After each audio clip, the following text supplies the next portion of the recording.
বন্ধুরা, তোমরা সবাই কেমন আছো? আশা করি সবাই ভালো আছো।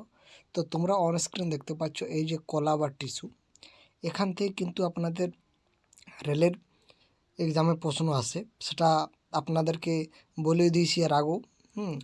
এবং এখন আমরা এই চ্যাপ্টারটা থেকে কেমন ধরনের প্রশ্ন এসেছিল সেগুলোকে তো আপনাদেরকে তো বলে দেবো, তার সাথে সাথে আমরা দেখে নেব কোন কোন যে টপিকগুলো ইম্পর্ট্যান্ট সেইগুলো, যাতে আপনাদের আপকামিং রেলের এক্সামের জন্য কাজে লাগে। তো চলো আর বেশি কিছু বলছি না, ভিডিওটা শুরু করছি।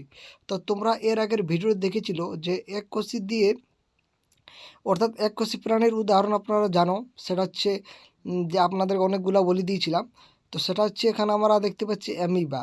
কেন এককোষী? কারণ একটা কোষ দিয়েই সেই অ্যামিবাটা তৈরি হয়ে থাকে। অর্থাৎ এই একটা কোষ দিয়ে অ্যামিবা কী করে? খাদ্য গ্রহণ করে বা চলন করে, সব কিছু করে থাকে এই অ্যামিবা একটা কোষ দিয়ে। কিন্তু যে ছত্রাক বলো, তারা কিন্তু অনেকগুলো কোষ দিয়ে তৈরি হয়ে থাকে। অর্থাৎ আমার মানুষগুলোকেই ধরো না কেন, তো মানুষের হাত বিভিন্ন কাজে লাগে, পা বিভিন্ন কাজে লাগে, তো আমাদের বিভিন্ন অঙ্গ বিভিন্ন রকম কাজে লাগে। কিন্তু অ্যামিবার ক্ষেত্রে তা নয়। অ্যামিবার ক্ষেত্রে এক কোষ এসে একটা কোষ দিয়ে সব কিছু করে থাকে।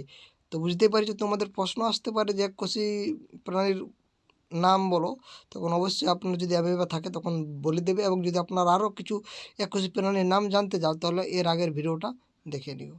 তো এখান থেকে এটা ইম্পর্ট্যান্ট, বুঝতে পারছো? এবার আমরা দেখব উদ্ভিদ ও প্রাণী কি একই প্রকার কলা দিয়ে গঠিত হবে। তো দেখো, অর্থাৎ উদ্ভিদেরা তোমরা সকলে জানো এটা স্থির থাকে এবং এটা গমন করে না, অর্থাৎ গমনে অক্ষম। এদের সোজা বা খাড়া হয়ে থাকতে হয় বলে দেহে প্রচুর পরিমাণে ভার বহনকারী কলা বর্তমান থাকে। অর্থাৎ প্রচুর পরিমাণে কিন্তু ভার বহনকারী কলা উদ্ভিদের থাকে। এই ভার বহনকারী কলাগুলিকে সাধারণত মৃত কোষ দ্বারা গঠিত হয়। অর্থাৎ এই যে ভার বহনকারী যে কলা, সেটা সাধারণত মৃত কোষ দিয়েই গঠিত হয়। বুঝতে পারছ? এবার দেখো, অন্যদিকে প্রাণীর খাদ্য সঙ্গী এবং বাসস্থানের সন্ধানে এক স্থান থেকে অন্য স্থানে চলাচল করে, আমরাই করি। হ্যাঁ, বিভিন্ন জীবজন্তু রয়েছে তারাও করে। এরা উদ্ভিদের তুলনায় অনেক বেশি শক্তি ব্যবহার করে। এদের দেহের বেশিরভাগ কলা কী হয়? সজীব হয়ে থাকে। তাহলে আমাদের দেহের বেশিরভাগ কলা কী হয়ে থাকে? সজীব হয়ে থাকে। কেন? কারণ আমাদের এক স্থান থেকে অন্য স্থানে যেতে গেলে আমাদের শক্তির প্রয়োজন আছে। তাই আমাদের দেহের কলার কী হবে? সজীব হবে। উদ্ভিদ এবং প্রাণীর বৃদ্ধির ধরনের পার্থক্য রয়েছে। উদ্ভিদের বৃদ্ধি দেহের নির্দিষ্ট কিছু অংশে সীমাবদ্ধ থাকে, কিন্তু প্রাণীদের তা নয়। উদ্ভিদের কিছু কলার বিভাজন সারা জীবনে ধরেই চলতে থাকে। অর্থাৎ উদ্ভিদের কিছু কলার বিভাজনটা কি সারা জীবন ধরে চলতে থাকে। এই কলাগুলি উদ্ভিদের কিছু নির্দিষ্ট অঞ্চলে অবস্থান করে। বুঝতে পারছো? বিভাজন ক্ষমতার উপর ভিত্তি করে উদ্ভিদ কলাকে দুটি শ্রেণীতে ভাগ করা হয়েছে। একটা হচ্ছে বর্ধনশীল কলা, যাকে আমরা বলছি ভাজক কলা। এটা কিন্তু বিভাজন ক্ষমতার ভিত্তিতে ভাগ করেছে। আর একটা হচ্ছে স্থায়ী কলা। এগুলো আমরা পড়বো, চিন্তার কোনো কারণ নেই, এগুলো আমরা একে একে পড়বো। তো একটু জেনে নাও এইগুলো পড়ার আগে আমাদের কিছু গুরুত্বপূর্ণ তথ্য। তো প্রাণীদের কোষের বৃদ্ধি অনেক বেশি সামঞ্জস্যপূর্ণ। সুতরাং প্রাণীতে বিভাজনশীল এবং অবিভাজনশীল এই দুটি অঞ্চলের মধ্যে তেমন কোনো সীমারেখা টানা যায় না। উন্নত উদ্ভিদের তুলনায় উন্নত প্রাণী দেহে অঙ্গ এবং অঙ্গতন্ত্রগুলি গঠনগত দিক থেকে অনেক বেশি কর্মোপযোগী এবং সুবিন্যস্ত হয়। এই মৌলিক পার্থক্য দুই মুখ্য জীবগোষ্ঠীর বিভিন্ন জীবন প্রক্রিয়াকে ও খাদ্যাভ্যাসের বিভিন্নতাকে প্রতিফলিত করে। এছাড়া এমনকি যেমন এক স্থান থেকে স্থির থাকা অন্য উদ্ভিদ অন্যান্য দিকে তেমন সক্রিয় গমনের জন্য প্রাণী ভিন্ন ভিন্নভাবে অভিযোজিত হয়। এই কারণে এদের অঙ্গতন্ত্রের গঠনেও পার্থক্য পরিলক্ষিত হয়।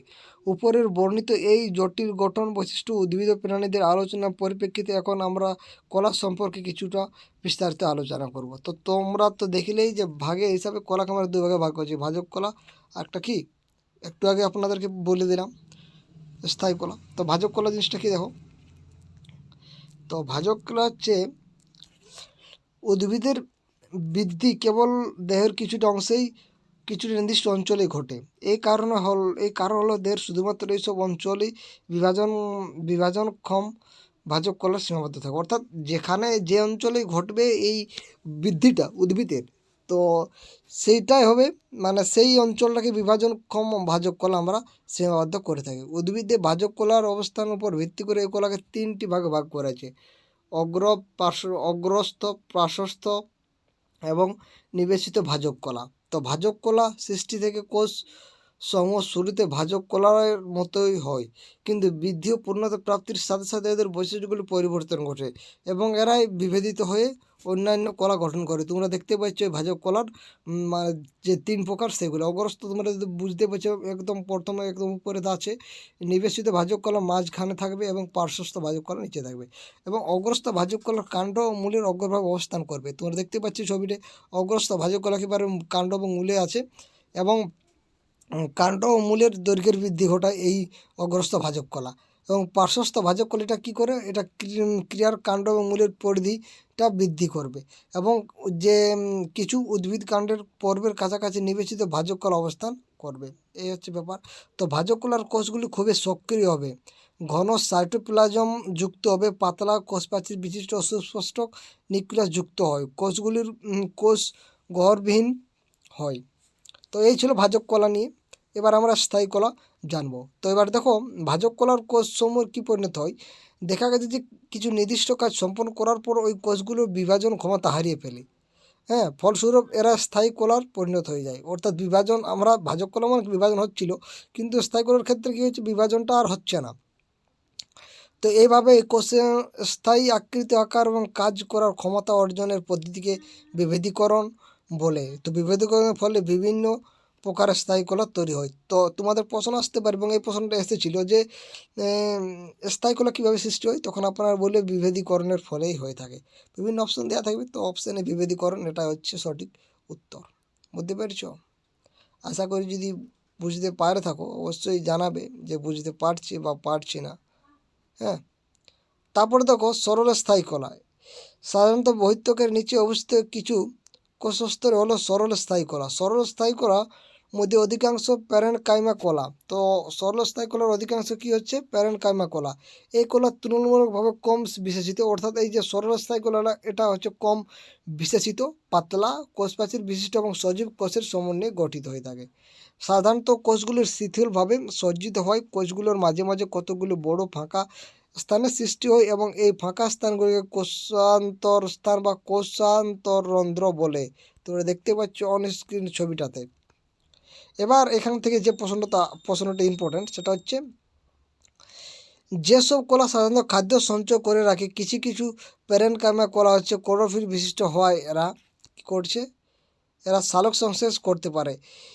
অর্থাৎ এইখান থেকে অনেক প্রশ্ন আসে বন্ধুরা, ভালো করে আপনারা এই স্ক্রিনটা দেখো, ছবিটা দেখো, দেখেছো? এবার চলো যেগুলো বলে দিচ্ছি সেগুলো আপনারা নোট ডাউন করো। তো সালোক সংশ্লেষ করতে পারে সেই কোন কলাটা বা কে, সেটা হচ্ছে ক্যারেনকাইমা এরা সালোক সংশ্লেষ করতে পারে। জলজ উদ্ভিদ ক্ষেত্রে উপস্থিত কিছু কিছু বড় বাহু গৌর বৈশিষ্ট্য প্যারেনকাইমা কলা এদেরকে জলে ভাসাতে সাহায্য করে। তা প্যারেনকাইমা কলা কী করছে, এদেরকে ভাসতে সাহায্য করছে। এই ধরনের প্যারেনকাইমা কলাকে বলা হয় এরেনকাইমা। তো যারা জল ভাসতে সাহায্য করে তাদেরকে এরেনকাইমা বলছে। তো এবার ক্যালেনকাইমা হলো অপর এক ধরনের স্থায়ী কলা যা উদ্ভিদের নমনীয়তা বজায় রাখে। তো ক্যালেনকাইমার কাজ কি, সেটা হচ্ছে একটা স্থায়ী করা এবং এটা কি হচ্ছে, উদ্ভিদের নমনীয়তাটা বজায় রাখে। তোমরা দেখছো উদ্ভিদ অনেক বেঁকে যায়, তোমরা জলে দেখবে। এটি উদ্ভিদের বিভিন্ন অংশকে, যেমন আকর্ষণ এবং লতানো উদ্ভিদের কাণ্ড না ভেঙে গিয়ে প্রয়োজন মতো বাঁকতে পারে। এই কলা উদ্ভিদ, এটা কার কলার বৈশিষ্ট্য হচ্ছে, এটা ক্যালেনকাইমা কলার বৈশিষ্ট্য হচ্ছে। এই কলা উদ্ভিদকে যান্ত্রিক সহায়তাও প্রদান করে। পত্রবিন্দির ত্বকের নিচে এই কলাতে দেখতে পাবে। তোমাদের প্রশ্ন আসতে পারে যে পত্রবিন্দির নিচে কোন কলা দেখতে পাবো, সেটা হচ্ছে ক্যালেনকাইমা। হ্যাঁ, এবং সালোক সংশ্লেষে কোন কলা ভূমিকা নেয়, সেটা হচ্ছে ক্যালেনকাইমা। দুটো গুলি ফেলবে না। তো এটা পত্রবিন্দু ত্বকের নিচেও আমরা দেখতে পাবো। এই কলার কোষগুলি সজীব, লম্বাটে এবং অসম্ভবভাবে স্থূল প্রাচীর যুক্ত হয়। এই সময় স্থূলীকরণ সাধারণত কোষের কোণ বরাবর ঘটে। এই কলা খুবই সংক্ষিপ্ত কোষান্তর স্থান দেখা যায়। এই যে তোমরা দেখতে পাচ্ছ বিভিন্ন কলা, প্যারেনকাইমা, ক্যালেনকাইমা, সেরেনকাইমা, পশ্চাৎ লম্বচ্ছেদ, এগুলো নিয়েও আমরা পড়ব। তোমরা জাস্ট ভিডিওটা দেখো এবং তোমাদের যদি ভালো লাগে তাহলে অবশ্যই কি বলবো আর লাইক কমেন্ট করো। তো দেখো স্ক্যারেনকাইমা হলো আরেক প্রকারের স্থায়ী কলা। এই কলা উদ্ভিদের অনমনীয় এবং দৃঢ় থাকতে সাহায্য করে। তাহলে এই যে স্ক্যারেনকাইমা তোমরা দেখতে পাচ্ছ অন স্ক্রিন এই ছবিটা তো এটা কী করছে, এটা উদ্ভিদের অনমনীয় এবং দৃঢ় থাকতে সাহায্য করে। আমরা নারকেলের যে ছিবড়া দেখি তা এই কলা দিয়ে তৈরি হয়, স্ক্যারেনকাইমা। আর কেলেঙ্কারিতে তোমরা বুঝতেই পারলেন কি জিনিসটা। হ্যাঁ, তারপরে দেখো আমরা নারকেলের যে ছিবড়া দেখি এটা হচ্ছে সেই কলারে দিয়ে তৈরি কেলেঙ্কারি। তো এই কলার কোষগুলি মৃত কোষ হয়। লিগনিনের উপস্থিতির জন্য এদের কোষ প্রাচীরের মাঝে মাঝে স্থূল হয় এবং তাতে কোষগুলো লম্বাটে সরু দেখায়। কিসের জন্য? লিগনিনের জন্য। এদের কোষ প্রাচীর এতটা স্থূল হয় যে কোষের ভিতরের কোনো ফাঁকা স্থান থাকে না। এইসব কলা উদ্ভিদের কাণ্ডের নালিকা বান্ডিলকে ঘিরে পাতার শিরা উপশিরা এবং বীজ বাদামের শক্ত আবরণীতে অবস্থান করে এবং উদ্ভিদ অঙ্গগুলোকে দৃঢ়তা প্রদান করে। বুঝতে পারছ? তো এই হচ্ছে স্কেলেনকাইমা। এবার দেখো এই যে উদ্ভিদের সমগ্র দেহতলে কিন্তু যে আবরণী দ্বারা আবৃত থাকে তাকে আমরা এপিডার্মিস বলি। বুঝতে পেরেছো? আশা করি বুঝতে পেরে গেছো। তো এটাই ছিল এখান থেকে। এবার দেখো তোমরা দেখতে পাচ্ছ এখানে পাতার বৈত্যকের বিভিন্ন স্থানে অসংখ্য ছোট ছোট ছিদ্র পর্যবেক্ষণ তোমরা করবে, সে দেখতে পাবে। সেই ছোট ছোট ছিদ্রগুলোকে আমরা বলবো পত্ররন্ধ্র। বুঝতে পারছি? পত্ররন্ধ্র বৃক্ষের আকৃতি দুটি কোষ দ্বারা পরিবেষ্টিত থাকে। এদের রক্ষী কোষ বা প্রহরী কোষ বলে। এরা বায়ুমণ্ডল এবং উদ্ভিদের মধ্যে গ্যাসীয় আদান প্রদানে সক্রিয় ভূমিকা পালন করে। উদ্ভিদের বাষ্পমোচন জলীয়বাষ্প হিসাবে জলের নির্গমন পত্ররন্ধ্রের মাধ্যমে ঘটে থাকে। এবার তোমরা এই কোশ্চেনের উত্তরটা দেবে। সালোক সংশ্লেষে প্রক্রিয়া কোন গ্যাস প্রয়োজন হয়? কোনটা অবশ্যই প্রয়োজন হবে? CO2 নাকি O2? কোন কোন গ্যাসটা প্রয়োজন হবে? তো সবার উত্তর আমি চাই, অবশ্যই কমেন্ট করে জানাবে। এবার দেখো জল শোষণে সহায়ক মূলের বৈতরিক কোষগুলো থেকে সাধারণত লম্বা চুলের মতো কতগুলো অংশ নির্গত হয়। এরা মূলত সমগ্র শ্বসনতলের যথেষ্ট বৃদ্ধি ঘটায়। মরু অঞ্চলে উদ্ভিদের মতো কিছু কিছু উদ্ভিদের বহিত্বকের উপরভাগ কিউটিন কিউটিন নামক মোম জাতীয় পদার্থ পুরো আবরণে আবৃত থাকে। এগুলো বেশি ইম্পর্টেন্ট নয়, যেগুলো ইম্পর্টেন্ট সেগুলো আপনাদেরকে বলে দিচ্ছি অবশ্যই। এবার দেখো উদ্ভিদের বয়স বৃদ্ধির সাথে সাথে তারা বাইরের প্রতিরক্ষামূলক কলা কিছুটা পরিবর্তন হয়। কর্টেক্স উপস্থিতির এক ফালি গৌণ ভাজক কলা কিছু কোষস্তর তৈরি করে। এই কোষস্তর থেকে কর্ক গঠিত হয়। কর্কের কোষগুলো মৃত কোষান্তর স্থানবিহীন ও ঘন সন্নিবিশিষ্টভাবে সজ্জিত। এদের প্রাচীরে সুবেরিনও থাকে, যার জন্য এদের কোষ প্রাচীর গ্যাস ও জল অবৈধ হয়। তো এই জাইলেম কলাটা ট্রাকিড, জাইলেম বাহিকা, জাইলেম প্যারেনকাইমা এইসব দিয়ে কিন্তু জাইলেম তন্তু গঠিত হয়েছে। অর্থাৎ এই যে জাইলেম তন্তু বলো, হ্যাঁ, প্যারেনকাইমা বলো, জাইলেম জাইলেম জাইলেম প্যারেনকাইমা, হ্যাঁ, জাইলেম বাহিকা, ট্রাকিড এইসবগুলো দিয়ে কিন্তু জাইলেম কলাটা তৈরি হয়েছে। ট্রাকিড এবং জাইলেম বাহিকা পুরুপ কোষ প্রাচীর বিশিষ্ট হয় এবং পরিণতির সাথে সাথে এদের বেশিরভাগ কোষে মৃত্যু কোষে পরিণত হয়। ট্রাকিড এবং জাইলেম বাহিকা নালাকার এবং এরা জল ও খনিজ লবণের ঊর্ধ্বমুখী পরিবহন বা সে সাহায্য করে। প্যারেনকাইমা কলা খাদ্য সঞ্চয় করে। তোমাদের প্রশ্ন আসতে পারে প্যারেনকাইমা কলা কী কাজ? তো জাইলেম তন্তু উদ্ভিদকে মুখ্যত যান্ত্রিক সহায়তা প্রদান করে। ফ্লেম কলা 5 প্রকার কোষের সমন্বয়ে গঠিত। এরা হচ্ছে, দেখো ফ্লেম কলা হচ্ছে, আমরা জাইলেমটা পড়লাম কী কী দিয়ে গঠিত, হ্যাঁ, জাইলেম কলাটা। এবার ফ্লেম কলা দেখো 5 প্রকার দিয়ে কোষ দিয়ে গঠিত হয়েছে। সেটা হচ্ছে শিবকোষ, শিবনল, সঙ্গী কোষ, ফ্লেম তন্তু এবং ফ্লেম প্যারেনকাইমা। বুঝতে পেরেছি? এগুলো হচ্ছে ফ্লেম কলা নিয়ে, এগুলো মানে 5টা কোষ নিয়ে গঠিত হয়েছে ফ্লেম কলা। জাইলেম কলা কী কী নিয়ে তোমরা দেখলেই অন স্ক্রিন উপরে। এবার শিবনল ছিদ্রযুক্ত প্রাচীর বিশিষ্ট নালাকার কোষ। ফ্লেমের কলা পাতা থেকে উদ্ভিদ বিভিন্ন অংশে খাদ্য পরিবহন করে। ফ্লেমের তন্তু ছাড়া সব ফ্লেমে কোষেই সজীব কোষ। তোমরা দেখতে পাচ্ছ ট্রকিড, জাইলেম বাহিকা, জাইলেম প্যারেনকাইমা, এটা জাইলেমের আপনার বিভিন্ন ভাগ এইসবগুলো দিয়ে তৈরি হয়েছে জাইলেম, বিভিন্ন ধরনের জটিল কলা। এবার দেখো প্রাণী কোষ। এবার আমরা প্রাণী কোষ নয়, প্রাণী কলা। তো আমরা যখন শ্বাসকার্য চালায় তখন আমাদের বক্ষ দেশে নাড়াচাড়া অনুভব করতে পারি। এটা আমরা তোমরা বুকে হাত দিয়ে দেখো তাহলে বুঝতে পারবে। এই দেহাংশগুলি কীভাবে নাড়াচাড়া করে, এর জন্য আমাদের দেহে বিশেষিত যে কোষগুলো রয়েছে এরাই পেশি কোষ। এইসব কোষ পর্যায়ক্রমিকভাবে সংকুচিত এবং শিথিল হয়ে দেহে চলন ঘটায়। তোমরা দেখতে পাচ্ছ মসৃণ পেশি কোষ রয়েছে কেমন, হ্যাঁ, পেশিতন্ত্র সমূহের অবস্থান। তো চলো এবার আমরা দেখি কী কী হচ্ছে। তো শ্বাসকার্যের সময় আমরা পরিবেশ থেকে অক্সিজেন গ্রহণ করি এবং গৃহতে এই অক্সিজেন কোথায় যায়, তো এই অক্সিজেন ফুসফুসে শোষিত হয়ে রক্তের মাধ্যমে দেহের সব অংশে পরিবাহিত হয়। কোষের জন্য অক্সিজেন প্রয়োজন কেন, তো এর আগে মাইটোকন্ড্রিয়াকে আমরা পড়েছি কোষের শক্তিঘর বলে। তো এই মাইটোকন্ড্রিয়ায় যে কাজগুলো আমরা জেনেছি তা থেকে এই প্রশ্নের উত্তর কী হবে তার সংকেত পাওয়া যায়। রক্ত প্রবাহের মাধ্যমে বিভিন্ন বস্তু দেহের এক প্রান্ত থেকে অপর প্রান্তে পরিবাহিত হয়। যেমন রক্ত দেহের সব কোষে পরিবহন করে, এটি আবার দেহের সব অংশ থেকে বর্জ্য পদার্থ সংগ্রহ করে নিয়ে দেহ থেকে নিষ্কাশনের জন্য যকৃৎ ও বৃক্কে পরিবহন করে। রক্ত এবং পেশি উভয় কলাই আমাদের দেহে উপস্থিত আছে। কাজের উপর ভিত্তি করে আমরা বিভিন্ন ধরনের প্রাণীকলার কথা ভাবতে পারি, যেমন আবরণী কলা, যোগ কলা, পেশি কলা, স্নায়ু কলা। রক্ত হলো এক প্রকারের যোগ কলা, তোমাদের প্রশ্ন আসতে পারে তাহলে পেশিতন্তুগুলি পেশি কলা গঠন করে। এবার আবরণী কলা, এবার আমরা একে এক পড়বো, আমরা আবরণী কলা, তারপর আমরা যোগ কলা, তারপর পেশি কলা, স্নায়ু কলা, এগুলো সমস্ত কিছু পড়বো। তো দেখো আবরণী কলা, তো প্রাণীদের আচ্ছাদনকারী অথবা সুরক্ষা প্রদানকারী কলাকে আমরা আবরণী, তোমরা বুঝতে পারছো আবরণী কি, আবরণ থাকবে বাইরের দিক থেকে। এই কলা দেহের অভ্যন্তরীণ অঙ্গতন্ত্রকে আবৃত এবং আচ্ছাদিত করে রাখে, মানে ঢেকে রাখে যাকে বলতে পারো। আবার এই কলায় আন্তর্যন্ত্রগুলো একটিকে অপরটির থেকে আলাদা রাখতেও সাহায্য করে।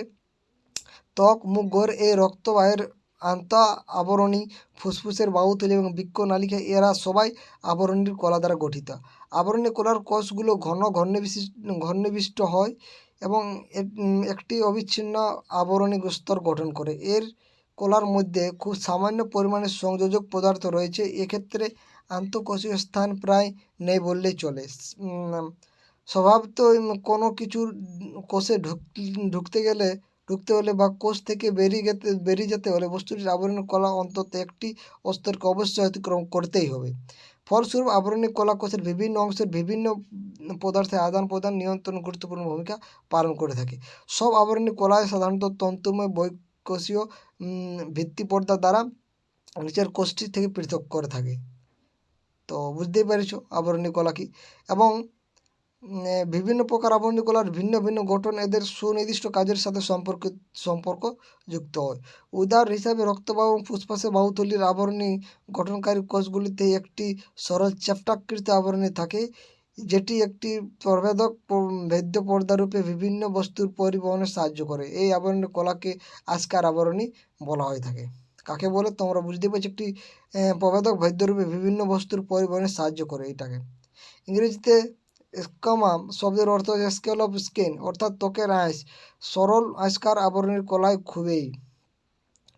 খুবই কি তোমরা দেখতে পাচ্ছ ঘনাকার আবরণী কলা, অস্তরভূত শঙ্কাকার আবরণী কলা, শঙ্কাকার আঁশকার আবরণী কলা। তাহলে কলার খুবই পাতলা চ্যাপ্টা কোষগুলো একটি পলকাস্তর তৈরি করে। খাদ্যনালী এবং মুখ গহ্বরের প্রকারও আঁশকার আবরণীর কলা দ্বারা আবৃত থাকে। আবার দেহের সুরক্ষা প্রদানকারী ত্বক আঁশকার আবরণীর কলা দ্বারা গঠিত থাকে। ত্বকের আবরণী কলার কোষগুলি একাধিক কোষস্তরে সজ্জিত থেকে কলাকে ক্ষয়ক্ষতির হাত থেকে রক্ষা করে। যেহেতু এই কলা কোষগুলি নির্দিষ্ট সজ্জাক্রমে অস্তে অস্তে সজ্জিত হয়ে আবরণী কলা গঠন করে, তাই একে স্তরভিত আঁশকার আবরণী কলাও বলা হয়ে থাকে। এবং ক্ষুদ্রাতন্ত্রের আবরণের দেহে যেসব অংশে শ্বসন ও ক্ষরণ ঘটে সেই সব অংশের আবরণী কলার কোষগুলো লম্বাট হয়। এই ধরনের আবরণী কলাকে স্তম্ভাকার আবরণী কলা বলে। এই কলা আবরণীর বাধাদার মধ্যে দিয়ে বিভিন্ন বস্তুর চলাচল সহায়তা করে। শ্বাসনালীতে উপস্থিত স্তম্ভাকার আবরণী কলা সিলিয়া যুক্ত হয়। তাই শ্বাসনালীতে কী থাকে, সিলিয়া। এটা আপনাদের এসেছিল প্রিভিয়াস ইয়ারে। তা শ্বাসনালীতে যে কলাটা থাকে সেটা হচ্ছে সিলিয়া। এই সিলিয়াগুলি হলো আবরণী কলাকোষের বহির্ভাগ থেকে নির্গত চুলের ন্যায় উপবৃদ্ধি ও সিলিকাগুলো চলন সক্ষম এবং এদের বিচলনের ফলে শ্বাসনালীতে শ্লেষ্মা দেহের বাইরে নির্গত এই ধরনের আবরণী কলাকে রেশম আবরণী কলা বলে। এবার ঘনাকার আবরণী কলা, ঘনাকৃত কোষযুক্ত বৃক্কনালিকা আবরণী বা লালাগ্রন্থির নালীর আবরণী তৈরি করে এবং এদেরকে যান্ত্রিক সহায়তা প্রদান করে। আবরণী কলার কোষগুলি প্রায়শই আরও বিশেষিত হয় এবং গ্রন্থ কোষ গঠন করে। এই গ্রন্থ কোষগুলি আবরণীর তলে বিভিন্ন পদার্থ ক্ষরণ করতে পারে। কখনো কখনো আবরণী কলার কিছু অংশ ভেতরের দিকে ভাঁজ হয়ে একটি বহুকোষী গ্রন্থি গঠন করে একে গ্রন্থিময় আবরণী কলা বলে। তো এগুলো ছিল আজকের যে পড়ার বিষয়। এবার আমরা যোগ কলা, এরপর যেসব কলাগুলো আছে সেগুলো পরের দিন আমরা আলোচনা করব। তো ভিডিওটি শেষ পর্যন্ত দেখার জন্য আপনাদেরকে অসংখ্য